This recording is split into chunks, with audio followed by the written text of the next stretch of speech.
В начале мероприятия учащиеся второй Сухумской средней школы, родственники, друзья и коллеги героя Абхазии возложили цветы к мемориалу погибших героев в Парке Славы. Затем в зале добровольцев Музея боевой славы прошел вечер памяти Анатолия Сидоренко.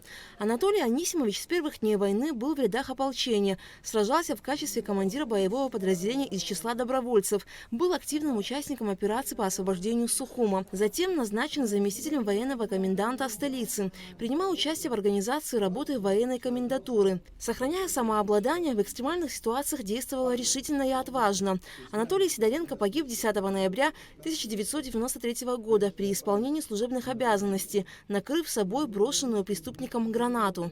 Мы задержали группу людей, которые ехали на машине на 21-м на подъеме Красный мост. На вызов выехали мы все вместе, в связи с тем, что у нас очень мало людей было, один автобус был, мы сели, выехали на автобусе, приезжаем туда, задержали мы их, водворили камеру предварительного заключения, и женщина была с ним, и мы женщину отпустили. Ну, как обычно, дальше мы работу продолжали, а в этот вечер мы сидим, развод проводим, кто где должен быть, какие мероприятия проводить. И так получилось, что в процессе этих мероприятий дежурный звонит, говорит, пришла эта женщина с парнем, оба вооружены гранатами. Группа выбежала во главе с Анатолием Анисимовичем, заместитель начальника Голородска Руслан, Шенгелия, и группа в составе где-то до 15 человек выбежали вниз. С 3-го этажа побежали. Подошли туда, разоружили одну женщину, парня, но одна граната, которая и была изъята тоже, но уже не успевали, это изымал Анатолий Анисимович, сработала чека. Но еще взрыва не было, он берет гранату, ложит под колено и ложится на гранату.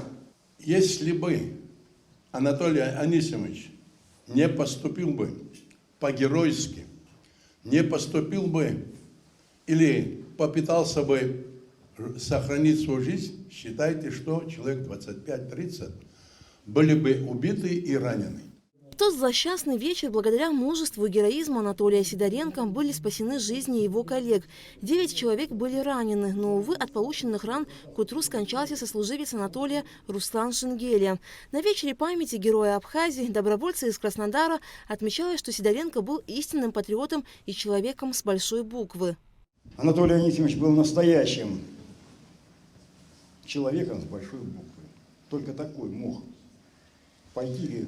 В данной ситуации он просто другого решения бы не принял. А еще в сентябре как раз здесь в Абхазии появились такие строчки: «Любите нас, пока мы живы, погибнем, помните о нас». И вот даже где-то плакат был. Это вот ребята, я уже уехал, а ребята этот плакат сделали. Я, когда писал эти строчки, я не думал, что они будут посвящены моему другу. Вадим Мироненко, войсковой атаман Черноморского казачьего войска Абхазии, передал вдове Анатолия Сидоренко его награду – Георгиевский крест. Валентина Сидоренко выразила слова благодарности за сохранение памяти об ее супруге. И я благодарю Абхазию. Вот не могу же я каждого назвать, но Абхазия всегда была чуткой.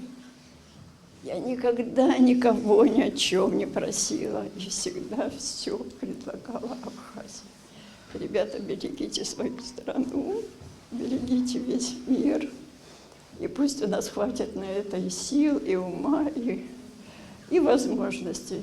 Нижайший поклон всем. Подвиг героя Абхазии Анатолия Сидоренко является примером настоящего мужества и отваги. Память о нем и сегодня передается подрастающему поколению. В завершении вечера учащиеся второй Сухумской школы прочитали стихи. Алька Трапш, Алексей Баструков, Абхазское телевидение.